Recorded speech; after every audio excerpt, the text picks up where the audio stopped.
Eu sou o Lorival Santana. Seja muito bem-vinda, muito bem-vindo ao CNN Mundo. A onda de protestos nos Estados Unidos coloca a violência policial e o racismo no topo da agenda. Isso em meio à pandemia do coronavírus e à paralisia da economia que deixou mais de 40 milhões de desempregados. Mais um desafio para o presidente Donald Trump, que reagiu colocando ênfase na necessidade de impor a lei e a ordem e perdeu o apoio de militares e congressistas republicanos.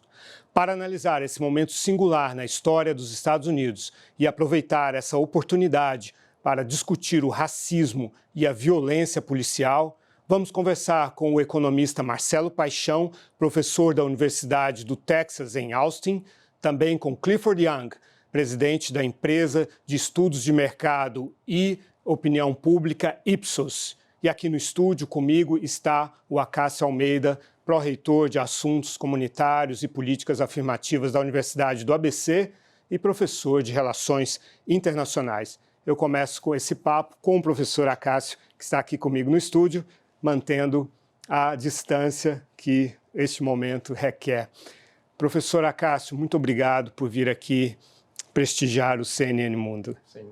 Eu que agradeço, é uma excelente oportunidade para discutirmos questões que são fundamentais nesse momento da história da humanidade, seja a pandemia e também essa onda de protestos que vem acontecendo nos Estados Unidos e não só nos Estados Unidos, né?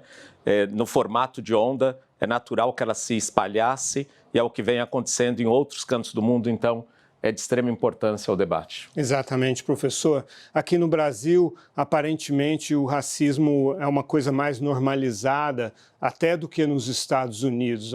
A minha sensação é de que a gente tem que evoluir muito para chegar à crise que os Estados Unidos estão vivendo. Queria ver a sua análise dessa comparação entre os dois estágios do racismo nesses dois países, em primeiro lugar. Sim, nós não estamos falando da morte, do assassinato de um homem por um policial branco. Nós estamos falando de uma população inteira que nos Estados Unidos, no Brasil, no Caribe, na Europa, em parte da África também, vem sendo asfixiada há muito tempo.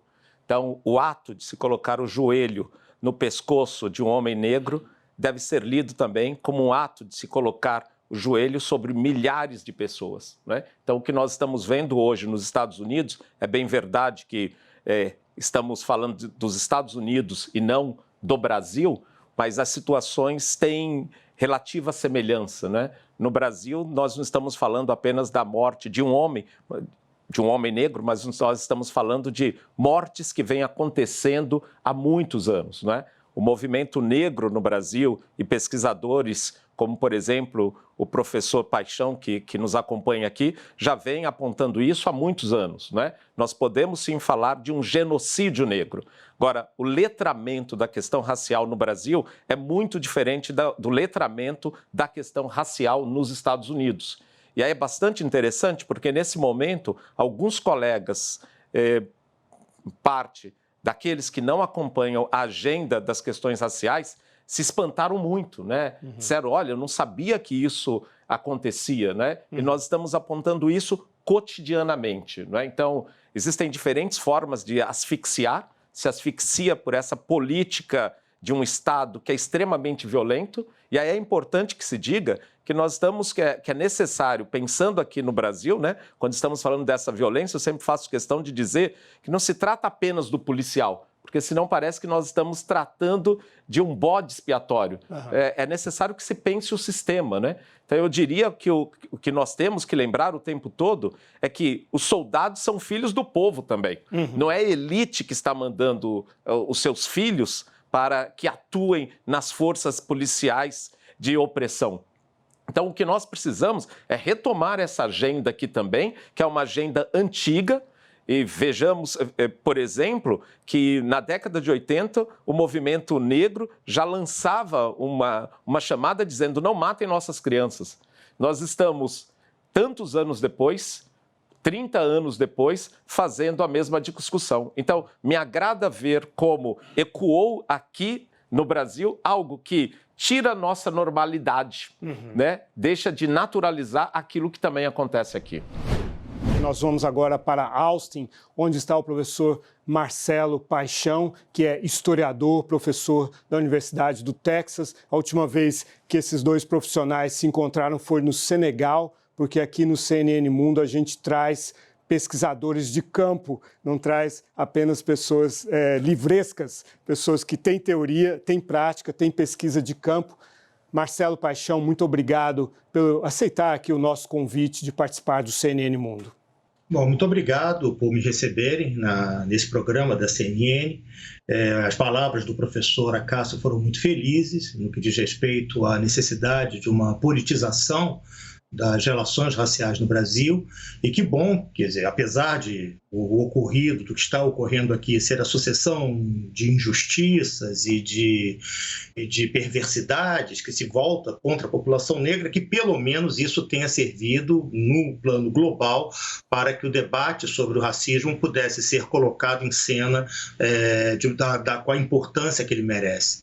Nós sabemos que o problema do racismo é um problema que, obviamente, caracteriza a sociedade americana, mas ele é o problema, o Hebe de Bois, no início do século passado, né, aquele famoso intelectual célebre, intelectual negro norte-americano, dizia que o problema da linha de cor era o grande problema do século XX. E essa questão ela realmente se coloca de uma forma ainda mais gritante no século XXI, na qual o problema do racismo se soma com outras questões, como, por exemplo, o crescimento progressivo das desigualdades sociais em todo o mundo, acompanhando a globalização, acompanhando as novas tecnologias que vão dominando, que vão mudando o mundo da produção, da comunicação, e também uma crise ambiental. Então, o racismo, a realidade do racismo, que se manifesta tanto com negros sendo mortos no meio-fio aqui nos Estados Unidos, como também nos cantos racistas de torcidas de futebol pela Europa,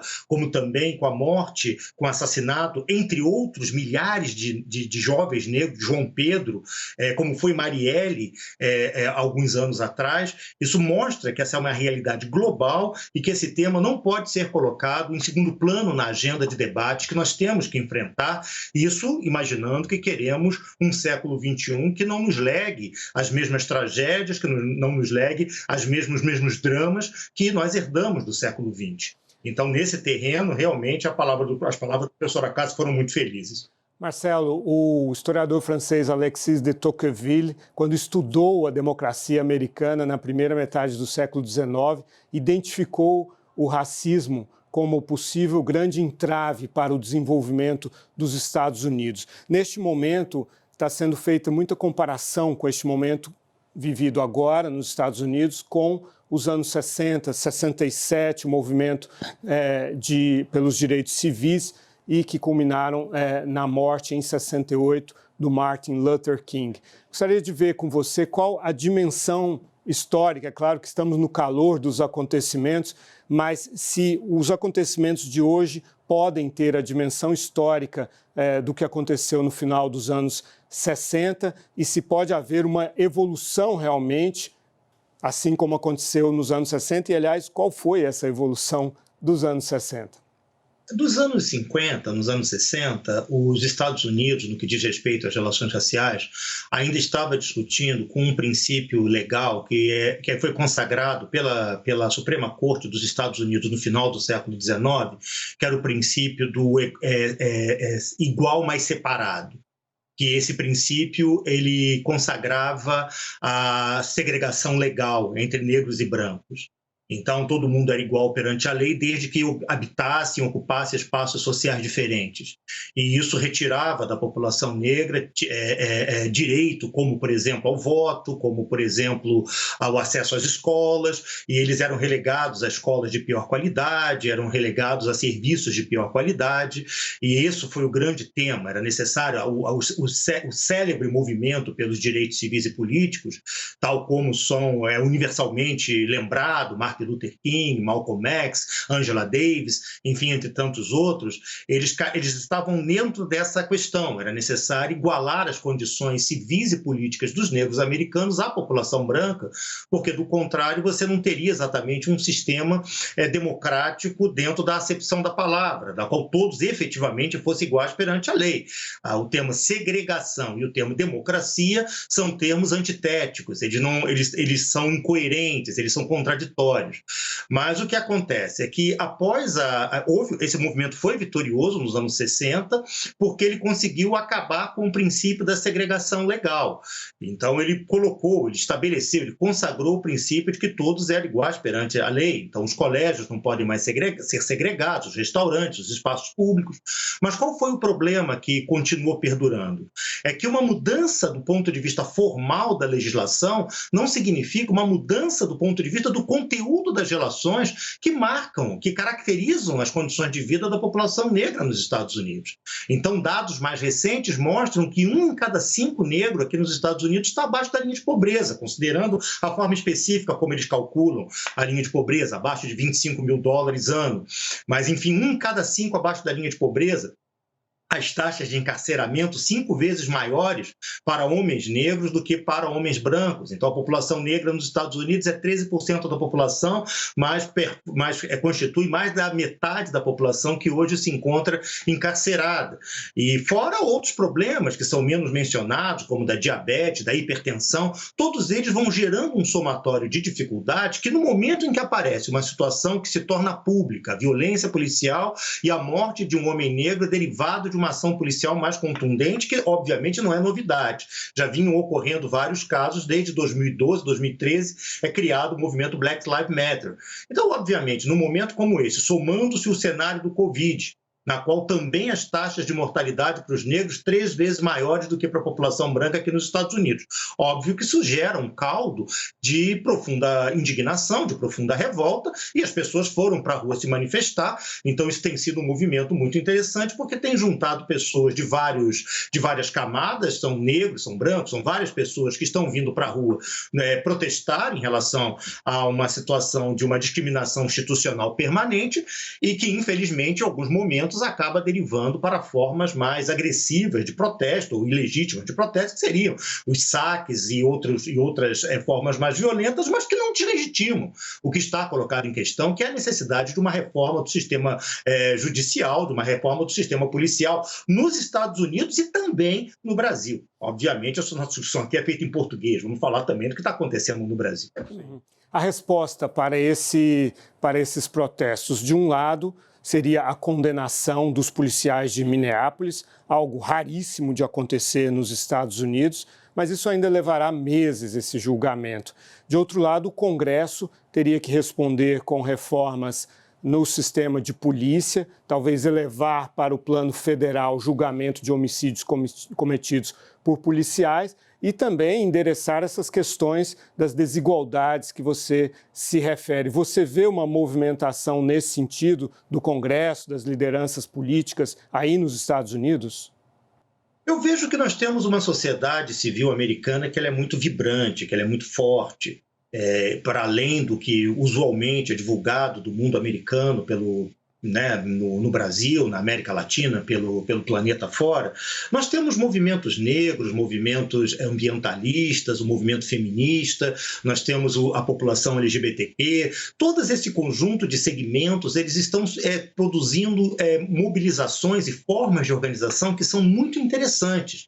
Então, obviamente, que esses novos movimentos sociais que emergem aqui nos Estados Unidos, eles pautam esses temas e eles progressivamente passam a ter importância no debate público, como de alguma forma a campanha de Bernie Sanders, ele de certo modo espelhava esses novos movimentos sociais e essa demanda por processos de transformação, de reformas sociais mais profundas que permitam a constituição de uma sociedade menos desigual. Agora, obviamente, aquelas pessoas que se beneficiam do estado de coisas atual, tal como eles estão colocados, elas resistem e também têm uma grande capacidade de mobilização, lobby, têm dinheiro, e isso também representa que eles não vão abrir mão de antigos privilégios ou prerrogativas de uma forma tão tranquila. Então, o que todo mundo vai sempre esperar é que seja possível, por dentro do sistema democrático, que haja uma progressiva hegemonia desses setores, desses segmentos sociais que são mais progressistas, que aqui é chamado dos liberals, né? Que eles consigam ter uma progressiva hegemonia na sociedade americana, reorientando decisões de políticas públicas que, desde os anos 70 para cá, desde a implementação das políticas neoliberais do começo dos anos 80 para cá, têm sido profundamente negativas para as populações mais pobres, para a população negra, para a classe trabalhadora. Então, há uma emergência de uma nova agenda. Agora, o que será daqui para frente, isso vai depender de outros fatores. Já sabemos que agora que vão ter eleições a nível nacional e, de certo modo, essa sua pergunta vai ser respondida no calor dos fatos, né? Como dizia lá o velho Ulisses Guimarães, né? Nossa Majestade, os fatos. Então, essa Majestade, os fatos, no caso, vão ser essas eleições que vão ocorrer agora, aqui nos Estados Unidos, na qual existe uma polarização muito grande, mas eu acredito que esses movimentos, eles são muito... A gente vê pelas imagens na televisão, nas imagens, enfim, nas passeatas, que é uma garotada, a maioria, fundamentalmente, pessoas muito jovens. E isso representa a própria vitalidade da sociedade americana e sua capacidade de se transformar, de produzir uma realidade menos desigual daqui para frente. Mas, como todo processo político, existem forças que estão em jogo e não há como a gente ter 100% de garantia de que o caminho vai ser por um lado ou por outro, apesar de esperarmos que os caminhos mais democráticos e mais socialmente justos sejam aqueles que prevaleçam. Marcelo Paixão, historiador da Universidade do Texas, em Austin, muitíssimo obrigado pela sua participação aqui no CNN Mundo. Pegando exatamente o fio do Marcelo Paixão, você cuida da questão de diversidade na Universidade Federal do ABC, um tema muito polêmico, é o tema das cotas. Há aqueles que se opõem, que criticam, dizem que pode ser uma quebra da meritocracia, que seria melhor melhorar, aprimorar o ensino básico para que todos pudessem ter chances iguais. Como encaminhar essa discussão para aquelas pessoas que resistem a esse tipo de iniciativas? É muito bom ouvir as palavras do professor Marcelo, né? Porque ele dá um quadro geral que serve de alguma forma de espelho para aquilo que também vivemos aqui, né? Os Estados Unidos e outros países tiveram as suas próprias experiências em torno das políticas afirmativas, né? De uma necessidade de reparar, de alguma forma, todos os malefícios provocados por 300 anos, 400 anos, 500 anos de escravidão e de exploração dos povos negros em diferentes lugares do mundo, né? O Brasil tardiamente assume essa agenda e não assumiu da melhor maneira, porque não problematizou, não gerou condições para o letramento. Parece que se tratou única e exclusivamente de se perguntar se éramos favoráveis ou não. E a sociedade ficou dividida e alguns intelectuais, muitos deles extremamente conhecidos, começaram a dizer que nós estávamos racializando a questão, como se o Brasil já não fosse, por si só, um país estruturado a partir da raça e da racialização.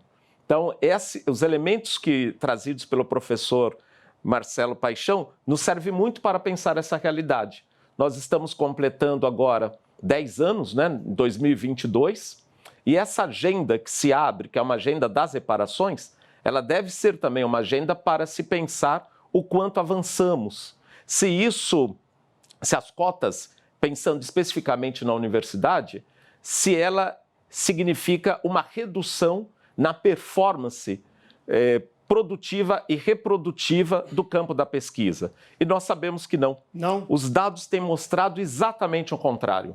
Se criarmos condições de, além do acesso, pensarmos também na permanência qualificada e pensarmos também na pós-permanência, como é que isso se traduz na realidade, né? Na realidade, nesse exato momento, as universidades federais vêm discutindo a inclusão digital.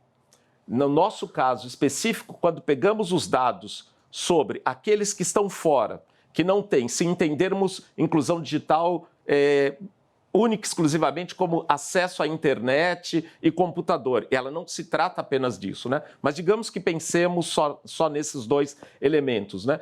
Aqueles e aquelas que menos acesso têm à internet e aos computadores são os estudantes negros e as estudantes negras. Significa que existe aí uma desigualdade que está colocada.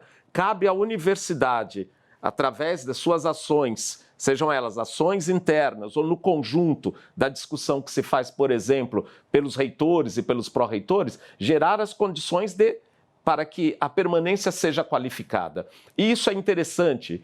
O que eu chamo de permanência qualificada? Não se trata apenas da bolsificação, de ter bolsa para permanecer. Uma bolsa de R$400, ela não vai fazer tanta diferença, muito embora faça. É importante que a permanência qualificada insira também essas estudantes, esses meninos e meninas, no universo da pesquisa.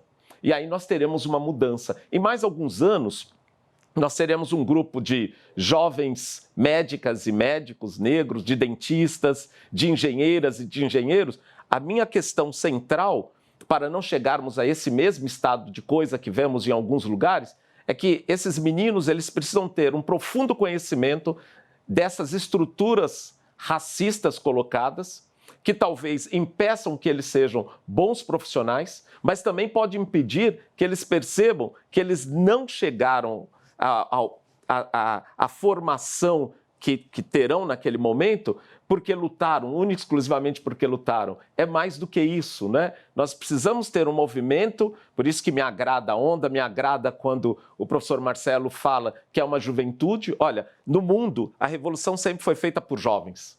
Né? Velhos não fazem a revolução. Né? Os velhos tentam impedir a perda de determinados privilégios. Então, esse é um momento muito especial. E eu acho que essa ruptura que se abriu lá e que se abre aqui também, se não tivemos a experiência de leis segregacionistas, né, nós temos sim a experiência da segregação. Basta olharmos o mapa da violência, basta olharmos os dados sobre a parte da população mais afetada, mais duramente afetada nesse momento pela pandemia.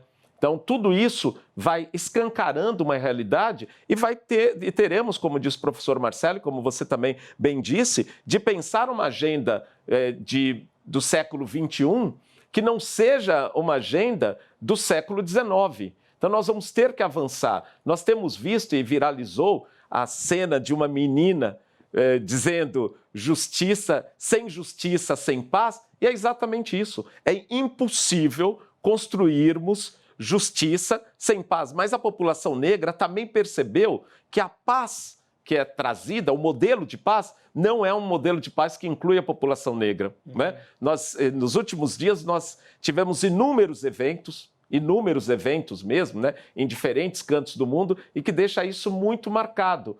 A paz, e as pessoas estão cansadas da paz. As pessoas estão cansadas. E é desse cansaço da paz que é esse cansaço que faz com que as pessoas estejam nas ruas. Em um momento que a ideia geral é fique em casa. Sim. Mas a agenda que se coloca, ela é tão urgente, ela é tão necessária, e eu fico feliz ao ver o número de jovens brancos, meninas e meninos que estão lá também, por uma compreensão outra de que a questão racial não é uma questão negra.